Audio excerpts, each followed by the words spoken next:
हाय हनी बीज, welcome to coffee बीज। सो ये वीडियो आधे लोगों को पसंद आ सकता है, बाकियों को शायद नहीं आ सकता, जिनकी क्रिटिकल थिंकिंग बहुत ज़ीरो है और जो कि इमोशनल टाइप है तो उनको शायद पसंद नहीं आएगा। हाउ डेयर यू, हमारी सैम को कैसे बोल दिया तुमने ऐसा। तो आप ये वीडियो को अवॉइड कर सकते हो। जिनको सैम जी बहुत ज़्यादा पसंद है, और पसंद होना अलग बात होता है, और उसकी हर एक चीज़ को आप जस्टिफाइड करोगे तो ऐसे लोगों के लिए वीडियो है ही नहीं। कृपया करके आप ना देखें, ठीक है। मैं डिस्क्लेमर दे देती हूँ। अक्सर लोग नहीं देते, देखो देखो, लेकिन मैं बोलती मत देखो अगर ज़्यादा पसंद है तो, क्योंकि मैं तो जैसा दिखता है वैसा बताऊंगी भाई। मुझे इतना, मैं कोई इमोशनल फूल नहीं हूँ। चलो ठीक है, माना बहुत गलत हुआ उनके साथ। उन्होंने वीडियो बनाया, उस पर 24,000 कमेंट्स आए, जिसमें ज़्यादातर लोगों ने, ज़्यादातर क्या मतलब सभी लोगों ने, इनफैक्ट मैंने भी कमेंट किया था स्टे स्ट्रॉन्ग ऐसा वाला, क्योंकि हम इंसान है, बेसिक ह्यूमैनिटी तो हमारे अंदर होती है, हमदर्दी होती है। एक दूसरा इंसान परेशान है तो हमने सिंपैथी जता दी, ये हम कर सकते हैं, ठीक है। बट देखिए क्या होता है ना कि हर कोई यहाँ पे आपके घर वाला नहीं है, आपके परिवार के सदस्य नहीं है। फैमिली फैमिली बोलना अलग होता है, बट जब आप कुछ गलत करोगे और ऑडियंस को ऐसा लगता है कि आपने ये चीज़ गलत करी, तो आपको बिल्कुल क्रिटिसाइज़ करेंगे। अब होता क्या है कि इन्होंने आईवीएफ अटेम्प्ट्स ऑलरेडी करे हैं, मतलब 4-5 बार, और वो फेल हो गए, मतलब 3-4 बार करे हैं और फेल हो गए, जितना मुझे पता है। अब ये जो संभावना जी जो है दूसरों को ये बोल रही है कि कुछ लेडीज़ तो सास बन बैठी है, मुझे हर बार यही ताना मारती है। ऐसा नहीं, ऐसा नहीं। आपकी हर दूसरी पॉडकास्ट, या तो मैं कहूँ जितने भी मैंने इंटरव्यू रिसेंट वाले देखे हैं, आप खुद इतना मतलब ये चीज़ को लेकर बोलती हो कि मैं ट्राई कर रही हूँ, मैं माँ बनना चाहती हूँ, ये वगैरह वगैरह। तो अगर किसी ने आउट ऑफ कंसर्न आपको कुछ कमेंट लिख दिया, तो उसका मतलब ये नहीं कि वो ताना है, ठीक है, वो आउट ऑफ कंसर्न है। चलिए जी, वो तो हम डिस्कस करेंगे ही, लेकिन मैंने ये वाला क्योंकि ब्लॉग देखा, उस वजह से मैंने दूसरे जो ये चीज़ हुई ना उसके बाद के भी सारे ब्लॉग्स देख डाले। तो अब इसमें क्या है कि ना इनके घर वाले संभावना के साइड से कोई आया है, ना अविनाश के पेरेंट्स आया है। इनफैक्ट अविनाश के पेरेंट्स तो अपना लिट्टी चोखा एंड जो भी है मस्त खुशी खुशी से वो बना रहे हैं, ठीक है। उनको मतलब एक चीज़ दर्शाते हैं कि जो बेबी अगर वो बॉर्न होता तो बहू का ज़्यादा ख्याल रखा जाता, ठीक है। बेबी क्योंकि बॉर्न नहीं हो पाया, बहू चाहे जिए चाहे जो भी हो, उनको ज़्यादा फर्क नहीं पड़ता, वो तो अपनी ज़िंदगी में मस्त है। देखिए मैं ये नहीं बोलती कि रोना चाहिए, ये करना चाहिए, नहीं, लेकिन एक होता है ना कि एक वो भी तो एक लेडी है, तो बूढ़े ही सही, लेडी तो है, लेडी है ना। वैसे तो आते रहते हैं, तो तब तो बुढ़ापा नहीं होता। अगर कोई ये एक्सक्यूज़ देगा कि भाई वो बूढ़े हैं नहीं आ सकते, तो बूढ़े तो वो तभी भी होते हैं जब नॉर्मल डेज में आते हैं, है ना। तो आ सकते हैं, ऐसा नहीं है। क्योंकि वो बच्चा रहा नहीं है, वो बच्चा अब इस दुनिया में नहीं आया, तो बहू की बॉडी में चाहे जो भी हो रहा है, बहू चाहे जितनी बीमार हो, किसी को कुछ खास लेना देना है नहीं। चलो वो तो हो गई इनके ससुराल वालों की बात। संभावना के मायके से भी कोई नहीं आया, मतलब भाई वगैरह तो आते ही है, भाई भाभी वगैरह जो भी, तो वो लोग भी नहीं आए। ये देखकर मुझे बड़ा आश्चर्य हुआ कि ऐसा क्यों भाई। पति जो है ये जब हॉस्पिटल से डिस्चार्ज होके आती है ना, उसके दूसरे तीसरे दिन बाद ही भजिया बनाने लगती है, तो कहता है कि अलग ही मजा आता है, बीवी बनाती है, ये है वो है वगैरह। वरना जो उसको बोलना चाहिए कि उसको प्रॉपर बेड रेस्ट की ज़रूरत है, क्योंकि जितना मैंने सुना है कि जितना दर्द एक औरत को बच्चा डिलीवर करने में होता है, उतना ही ये जो बच्चा मिस हो जाता है उस टाइम पे होता है। तो उसको प्रॉपर बेड रेस्ट की ज़रूरत है, और दिखता भी है कि उसको जो है दर्द हो रहा है, उसको वो परेशानी हो रही है। उसके दूसरे दिन ही जो है वापस से वो हॉस्पिटल गई। वहाँ पे उनके हस्बैंड जो है अपना चाय नाश्ता में जो है बिजी थे कि आज मैं जो है खुल के खाऊंगा, आज मैंने खूब वर्कआउट किया, ये वगैरह वगैरह वगैरह। और फिर वो दिन में पूरा दिन सो गए। उसकी बीवी को दर्द था, वो जो हॉस्पिटल में जाकर करा रही थी, दूसरी लड़की को बता रही थी कि उसको बहुत ज़्यादा दर्द हो रहा है, वो रो रही थी, ठीक है, और उसको अपनी पड़ी है। चलो ये तो हो गई इनकी बात। अब लगातार लोग कमेंट सेक्शन में ये पूछ रहे हैं आपके घर वाले कहाँ पे है, आपके इन लॉज कहाँ पे है। इस वक्त में तो साथ आना चाहिए, क्यों यहाँ पे नहीं आए, क्योंकि बच्चा नहीं रहा इसलिए। अगर होता तो खूब आते थे। उसका मतलब ये है कि बहू की हेल्थ या तो जो बहू के साथ हो रहा है वो उनके लिए मैटर ज़्यादा करता नहीं है। जब गिफ्ट वगैरह लेना है तो तब तुरंत ही दौड़े दौड़े चले आते हैं सब लोग। तो ऐसे कमेंट्स है, इनको आपने टोटली इग्नोर कर दिया। आपने क्या किया ना, 24,000 कमेंट्स है जहाँ पे सब लोगों ने आपके प्रति हमदर्दी जताई है। आपकी ये आदत मुझे सबसे खराब लगती है कि आप क्या करती हो, 2% जो कमेंट्स रहते हैं ना उनके पर आप जो है चढ़ जाती हो, ये बोलकर कि नहीं मैं नहीं सहूंगी। अरे नहीं सहोगी तो इतने सारे तुम्हें पॉजिटिव कमेंट्स नहीं दिखते हैं? तुम्हें ये नहीं दिखा जहाँ पे लोग, तुम अगर नहीं सहती हो, तुम अगर जो है कुछ भी नहीं अपने ऊपर ले सकती हो, तो वो आंसर क्यों नहीं करा जो लोग 1,000 कमेंट्स है जहाँ पे सेम बात पूछे जा रहे लोग कि इन लॉस कहाँ है, आपके घर वाले कहाँ है, तो उसका भी तो आंसर देती ना। लेकिन तुमने क्या चूज किया, जो लोग तुम्हारे प्रति सिंपैथी जताते हैं उनको तुमने साइड में कर दिया, जो हमदर्दी जताते नहीं, तुमने 2% लोगों को पकड़ा, वो भी आउट ऑफ कंसर्न बोल रहे थे, कोई तुम्हें जो है ताने नहीं दे रहा था। लोगों ने ये बोला था कि जब आपका आईवीएफ हुआ है, या तो जो 3 महीने होते हैं ना इनिशियल जो प्रेगनेंसी के, वो बहुत हार्ड होते हैं, उसमें अपना ध्यान रखना पड़ता है, तो थोड़ा बहुत आपको बाहर घूमना फिरना बंद कर देना चाहिए था, आराम करना था। आपने क्या एग्जाम्पल दिया कि अरे बहुत सारी औरतें जो है वो तो ऑफिस जाती है, वो तो काम करती है, उनका आईवीएफ होने के बाद भी। अब उनकी एज में और आपकी एज में ज़मीन आसमान का फ़र्क है। जो औरत जॉब पर जाती है ना, वो बाई चॉइस नहीं जाती है, प्रेगनेंसी के बाद एटलीस्ट, जब वो प्रेग्नेंट होती है तब वो बाई चॉइस नहीं जाती है। युविका कहती है अरे घर का काम भी करती है, हेड्स ऑफ टू देम, बिल्कुल heads off to them. But कोई भी जो प्रेग्नेंट लेडी है वो ऑफिस का काम कर रही है, घर का काम कर रही है, फिर जो है वहाँ का भी काम कर रही है, सब कुछ कर रही है, तो क्या इतना वो काम अपनी मर्जी से कर सकती होती है? बिल्कुल नहीं, वो उनकी मजबूरी होती है, क्योंकि घर का खर्चा जो है मेट्रो सिटी में अकेला आदमी नहीं चला सकता। जो मिडिल क्लास औरतें होती है या तो जो मिडिल क्लास फैमिली होती है वहाँ पे नहीं चलता। बच्चा अपने आप में एक रिस्पॉन्सिबिलिटी होता है, तो अगर वो जो है जब प्रेग्नेंट होती है तो उनको काम करना पड़ता है मजबूरी में, घर का भी करना पड़ता है, क्योंकि वो मेड नहीं अफोर्ड कर सकते हैं, कम पैसों में इतना सारा खर्चा वो अफोर्ड नहीं कर सकते, तो उनको करना पड़ता है। आपकी कोई ऐसी खास मजबूरी है? आप खुद भी ब्लॉगर, आपके पति भी ब्लॉगर, राइटर है वो है, बट ब्लॉगर ही हो ना आप। तो ऐसा तो है नहीं कि आपको जाना है ट्रेन से जाना है, आपके पास कार है, लग्जरीज कार है आपके पास, तो ऐसा तो है नहीं कि आपको बस से जाना है, आपको ट्रेन से जाना है। उनकी तो मजबूरी है, खैर, तो उनको करना पड़ता है, फिर भी वो अपना ध्यान रखते हैं, हेल्दी खाना खाते हैं, ठीक है। तो बात ये थी कि आपको लोगों ने आउट ऑफ कंसर्न ये बोला था कि आप बहुत घूमे हो, ताना नहीं मार रहे थे कोई आपको, ठीक है, लेकिन आपको ताने लगते दूसरों के। आपके केस में ऐसा है कि आप ये चाहती हो कि आप अपनी पूरी ज़िंदगी मोनेटाइज कर दो, दुनिया के सामने पब्लिश कर दो। एक्सपेक्टेशन ऐसी है आपकी, नहीं जितने भी ब्लॉगर्स हैं उनकी, कि आपको सिर्फ अच्छा अच्छा लोग बोले, आपको कोई क्रिटिसाइज ना करे, आपको कोई दो शब्द ना बोले। क्यों भाई, ऐसी एक्सपेक्टेशन क्यों रखनी? अगर आपको इतना बुरा लगता है, आपने ये बोला कि आप हॉस्पिटल में थी तब कमेंट पढ़ रही थी दर्द में। कौन नॉर्मल इंसान जो है वो यूट्यूब देखता है जब पेन में रहता है तब? कौन सा मतलब कमेंट्स पढ़ता है? आपको पता है कि हर कोई एक जैसा नहीं होता है, ठीक है, कमेंट सेक्शन में, तो वो कमेंट्स पढ़ने ही क्यों?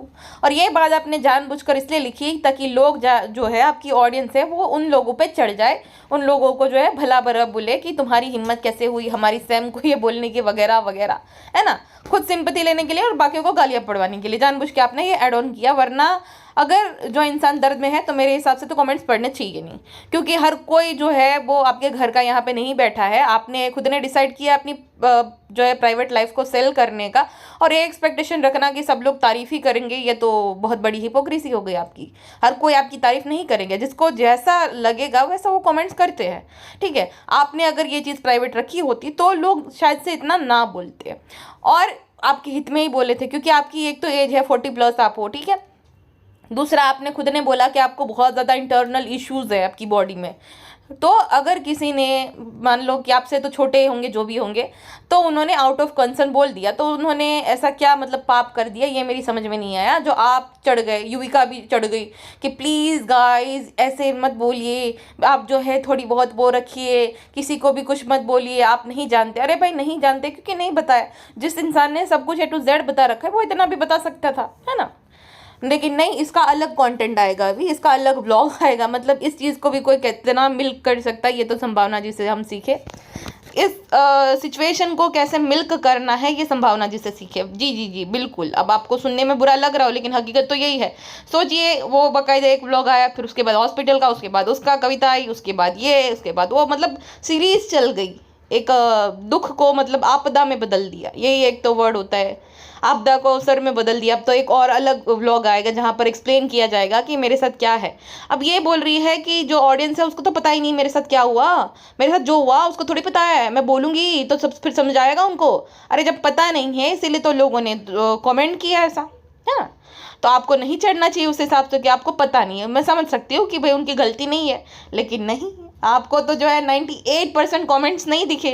कितने बड़े हिपोक्रेट हो आप। आपको उनको थैंकफुल होना चाहिए, ना कि बाकियों को सुनाना चाहिए कि मेरे ऐसे टाइम में, ऐसे वक्त में जब मुझे आपकी ज़रूरत थी, तब आप लोगों ने मेरा साथ दिया, तो उनको थैंक यू बोलना चाहिए था। लेकिन आपने क्या फोकस किया, आपका ध्यान किस पे गया? 2% लोगों पे। 2% भी नहीं, मतलब कुछ गिने चुने ऐसे कमेंट्स थे जो कि मैंने देखे, जहां पर लोग ऐसा आपको बता रहे थे, और वो कंसर्निंग वे में ही था कि आपको अपना ध्यान रखना चाहिए था। क्योंकि वो जो महिला की आप बात कर रहे हो ना, ऑफिस गोइंग वीमेन जो है, वो उनकी 30+ ज़्यादातर है ना, 30+ हो गए, तो उनकी एज में आपकी एज में फ़र्क है, उनकी बॉडी में आपकी बॉडी में फ़र्क है। वो 3 मंथ कंप्लीट होने के बाद ही जाते, वो अपना ध्यान रखते फुल है। तो ऐसा पूरा हर एक बॉडी डिफरेंट होती है। आपने खुद ने एक्सेप्ट किया कि आपकी बॉडी में बहुत ज़्यादा इश्यूज़ है, इंटरनल इश्यूज़, तो आपको तो अपना ध्यान रखना चाहिए। ये मैं नहीं बोल रही हूँ कि भाई जो हुआ आपकी वजह से हुआ, बट बात ये है कि जो आप एग्जाम्पल दे रहे हो ना, वो गलत है। ठीक है, आप जो एग्जाम्पल दे रहे हैं 9 to 5 वाली फीमेल्स का, तो वो उनका जॉब है, वो उन्हीं की रोजी रोटी वहीं से चलती है, अपनी जॉब से। वो ब्लॉगर्स नहीं है, वरना वो नहीं जाते, वो अपना ध्यान रखते थे खूब। अब आप तो ब्लॉगर्स हो, आपकी कोई मजबूरी नहीं है, तो वही बात हो गई ना। तो इतना चढ़ मत जाइए आप ऑडियंस पे। ऑडियंस को गैसलाइट करना बंद कर दीजिए। कोई आपको ताने नहीं मार रहे, कोई आपकी सास नहीं बन रहे। आपने खुद ने अपनी पर्सनल लाइफ को पब्लिक कर रखा है। अब आप ये एक्सपेक्ट कर रही हो कि सब लोग अच्छा ही बोलेंगे, तो ये आपकी जो है मूर्खता है, ऑडियंस की नहीं भाई। जिनको जैसा लगा उन्होंने कमेंट कर दिया। अब आपके पास ऑप्शन है, आप डिलीट कर दो, आप वो यूज़र को ब्लॉक कर दो, लेकिन नहीं, आपको सिंपैथी चाहिए कि जो बाकी लोग हैं आएंगे कि भाई नहीं नहीं नहीं, ऐसे लोग बहुत ये वगैरह वगैरह, आप तो ये चाहती हो। वरना अगर कोई मुझे 99% पॉजिटिव कमेंट कर रहा है और 1-2% लोग मेरे बारे में बुरा बोल रहे हैं, तो मैं तो उनको इग्नोर करती हूँ। मेरे लिए वो मैटर नहीं करते। जो आपकी परवाह कर रहे हैं, जो आपके लिए इतना अच्छा अच्छा लिख रहे हैं, वो मैटर करने चाहिए ना। आपके लिए भी शायद वही मैटर करते होंगे, बट वही बात है कि आपको ये 1% भी नहीं चाहिए। ऐसा तो नहीं चलता है ना जी दीदी जी, संभावना दीदी जी, ऐसा नहीं चलता है। ठीक है, किसी के ऊपर आप जो चढ़ जाती हो ना, ये बंद कर दीजिए। ये कोई आप एकदम बिंदास नहीं लग रही हो, ये आप बड़बोली दिल की साफ, ऐसा नहीं लग रहा है।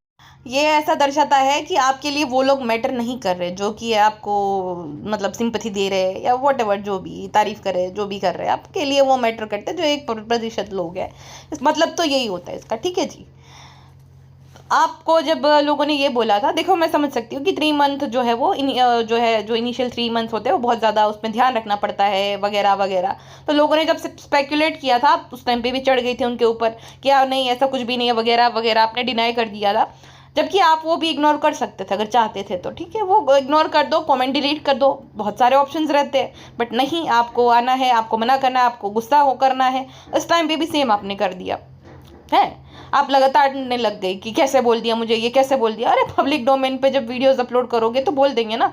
आपका अगर ये सब जो चीज़ है आपकी पर्सनल लाइफ होती, किसी को कुछ पता नहीं होता, फिर अगर कोई कमेंट करता आपके इंस्टा पेज पे या यूट्यूब पे, जब आपका कोई और कंटेंट होता, तो आप बोल सकती थी, आपको पूरा अधिकार था। अगर आप ब्लॉगर ना होती तो, ब्लॉगर हो तो भाई थोड़ा बहुत तो लोग बोलते ही है, सहना पड़ता है ना। आप अर्न कर रहे हो अपनी लाइफ को पब्लिक करके, मोनेटाइज करके, ऐसी सिचुएशन को भी मोनेटाइज करके, तो थोड़ा बहुत तो सुनना पड़ेगा। नहीं अच्छा लग रहा, कमेंट डिलीट कर दो, ब्लॉक कर दो। और ऐसे कमेंट्स तो मैंने खास दिखे नहीं, विच मीन्स आपने ऑलरेडी डिलीट कर दिए है। तो फिर किस बात का मतलब फुटेज खाना है आपको, ये मुझे समझ नहीं आता है। 2-4 नेगेटिव कमेंट बुरे लग गए, बना दिया वीडियो, हद होती है भाई साहब। और मैडम जी ये कहती है कि उनको पता नहीं है अभी मैं किस स्टेज से जो है गुजर रही हूँ। जी हमें अच्छे से पता है कि बहुत मतलब बुरा हाल है आपका, ये आप जिस स्टेज से गुजर रही हो हम समझ सकते हैं। बट एक ऑप्शन है आपके पास, आप ब्रेक ले लो ब्लॉगिंग से, है ना। ना आप ब्लॉगिंग करोगी, ना दुनिया वाले कुछ इधर उधर की बात जो है करेंगे। और आपके ब्रेक लेने से दुनिया भी इधर उधर नहीं हो जाएंगी। लेकिन आपको पता है कि ब्रेक लेने से ये होता है कि लोग जल्दी भूल जाते हैं। आज जितना कंपटीशन है ब्लॉगर्स में, तो लोग भूल जाते हैं जल्दी। तो आप ब्रेक लेने से रही, आपको ना ब्रेक लेना है, ना आपको आराम करना है। और आपको ये चाहिए कि सब लोग पॉजिटिव कमेंट्स करें, तो ऐसा नहीं होता है ना, ऐसा नहीं होता है। देखिए एकदम कोई नेगेटिव कमेंट करता तो बात अलग थी। किसी ने बेचारे ने आउट ऑफ कंसर्न बोल दिया कि आपको आराम करना चाहिए था, तो इसका मतलब ये नहीं कि उन्होंने ताना मारा। उन्होंने ये बोला है कि आपको आराम करना चाहिए, आगे भी आपको ये ध्यान रखना चाहिए। अगर आपको एक हेल्दी बेबी चाहिए तो ठीक है, तो वो आराम आपको करना चाहिए, 3 महीने तक ध्यान रखना चाहिए, बस ये इन लोगों ने बोला था। अब उसमें क्या चढ़ने वाली बात थी मुझे समझ नहीं आया, हवा बना दिया इस पूरी बात। और युविका जी चे चे चे चे बैकग्राउंड में करी। युविका तुम्हारे प्रति तो मुझे सिंपथी आ रही है, लेकिन ये चे चे चे चे फालतू का करना बंद कर दिया करो प्लीज़ गाइस। थोड़ा ये करिए, थोड़ा वो करिए, कोई क्या कर रहा है कोई क्या नहीं। हम तो इसीलिए व्लॉग जो हिम्मत होती है वगैरह वगैरह। अरे क्या हिम्मत, बेरोजगार हो तो व्लॉग्स बनाते हो, उसमें हिम्मत फिम्मत की बात कहाँ आ गई। हाँ बाकी क्या है, तुम लोगों को काम नहीं मिलता है तो इसलिए तो व्लॉग बनाते हो। नॉर्मल लोगों का जो है वो खाते हो, हक खाते हो बेचारों का। और क्या है ये, तुम व्लॉग ना बनाओगे तो क्या दुनिया इधर उधर हो जाएगी। सारी बेरोजगार एक्ट्रेस आ गई हैं यहाँ पे आम लोगों का जो है हक खाने के लिए। दीपिका, ये संभावना, युविका, भारती तो खैर काम करती तो अभी बड़ी लालची है। तो इतने सारे लोग आ गए। अब तो एक और वो आ गई अर्चना पूरन सिंह, आपका परिवार वाली। इतने फेक व्लॉगर्स है ना ये सारी एक्ट्रेसेस का। मतलब ये लोग ना प्रोफेशनल एक्ट्रेस होते हैं, हम जैसे लोग क्या है, हम सब नॉर्मल है, तो हमें ये एक्टिंग वेक्टिंग आती नहीं, हमारे जैसा जो है हम दिखा देते हैं। ये जितनी भी एक्ट्रेसेस है ना, इनको अच्छे से पता है कि क्या दिखाना है क्या नहीं। जो देबीना भी है एक, तो इनको पता है कि क्या अच्छा लगेगा क्या बुरा। अब ये देखो भारती और अर्चना के केस में कैसा है ना, ये लोगों ने अपने जो घर पे हाउस हेल्पर्स होते हैं ना उनका कंटेंट बना दिया, वही मेन उनका कंटेंट है, वही दी दिया वही। अर्चना जी ने तो अपनी जो घर पे वो जो मेड थी ना वो आई है तो उनका स्वागत करा, रो रहे वगैरह वगैरह सब कुछ रिकॉर्ड हो रहा है। अब बताइए कॉन्सिडेंस कैसा मस्त वाला है कि 1 साल बाद सेम डे जब इन्होंने व्लॉगिंग शुरू की उसके 3-4 दिन बाद ही वो आ जाती है। वाह कितना अनस्क्रिप्टेड है ना, वाह होलसम मूवमेंट एकदम। ऑडियंस को तो यही लगता है कि कितने डाउन टू अर्थ है, अपने घर पे जो काम करते हैं उनको कितने अच्छे से रखते हैं, ट्रिप पे लेकर जाते हैं। लेकिन भाई उन्हीं को कंटेंट भी तो बनाया है, ये भी तो सोचो, है ना। तो वो पूरा सीन है। तो युविका जी अगर आप व्लॉग ना भी अपलोड करो आप सब हिम्मत करके, तो दुनिया कोई इधर उधर होने वाली है नहीं, ठीक है ना। अपने बेनिफिट के लिए आप व्लॉग डालते हो, किसी पे एहसान नहीं करते हो। 8-10 दिन गायब हो जाओ, देखना ऑडियंस मूव ऑन कर जाएगी। तो इतने अपने आप को इम्पोर्टेंस देना बंद कर दीजिए तो अच्छा रहेगा। संभावना जी आपको तो लोग बहुत पसंद करते हैं, तो आपको लोग प्यार करते हैं ना उन पर ध्यान देना चाहिए। और जो 1000 कमेंट्स आए ना आप उस पर कृपया करके आंसर दीजिए। हाँ शायद उस पर आपके पति नाराज़ हो जाएंगे अगर आपने वो आंसर दे दिया कि क्यों जो है एब्सेंट है आपके इन लॉज। आपके हस्बैंड तो अपने में ही मस्त है, आपकी इतनी बीमार है तो आपने उनको तो कुछ नहीं बोला, क्यों ऐसा इतनी ज़्यादा हिपोक्रेसी। तो आप अगले ब्लॉग में इस बात को लेकर एक्सप्लेनेशन दीजिएगा। आप अगर हर बात पे एक्सप्लेन करती हो ऑडियंस को तो इन पे भी हमें एक्सप्लेनेशन चाहिए, ठीक है। बाकी ना करो तो आपकी मर्जी है, मैं तो बोलती हूँ इग्नोर करो, बट आप इग्नोर करती नहीं हो ना, बात ये है, ठीक है जी। तो ऑडियंस को गैसलाइट करने की कोई आवश्यकता है नहीं। उन्होंने आउट ऑफ कंसर्न बोला था और आपने गलत ले लिया, आपने जो है उड़ता तीर ले लिया, तो ये आपकी गलती है ना कि उन लोगों की, ठीक है। तो यही मेरा कहना था ये पूरी पॉडकास्ट में। अभी के लिए बस इतना ही, मिलते हैं नेक्स्ट पॉडकास्ट में। अपना ध्यान रखिएगा, बाय बाय। और जो व्लॉगर्स जिनको सच में नीड है, जिनकी रोजी रोटी व्लॉगिंग से चलती है, आप ऐसे लोगों को सपोर्ट कीजिए, ऐसे अनग्रेटफुल लोगों को नहीं, जिनको सिंपैथी नहीं दिखती है, जिनको हमदर्दी नहीं दिखती है। बस 1-2 कमेंट बुरे क्या किसी ने कर दिए उन पर चढ़ जाती है, हाथ धो के पीछे पड़ जाते हैं, ठीक है जी। चलिए जी, मिलते हैं नेक्स्ट पॉडकास्ट में।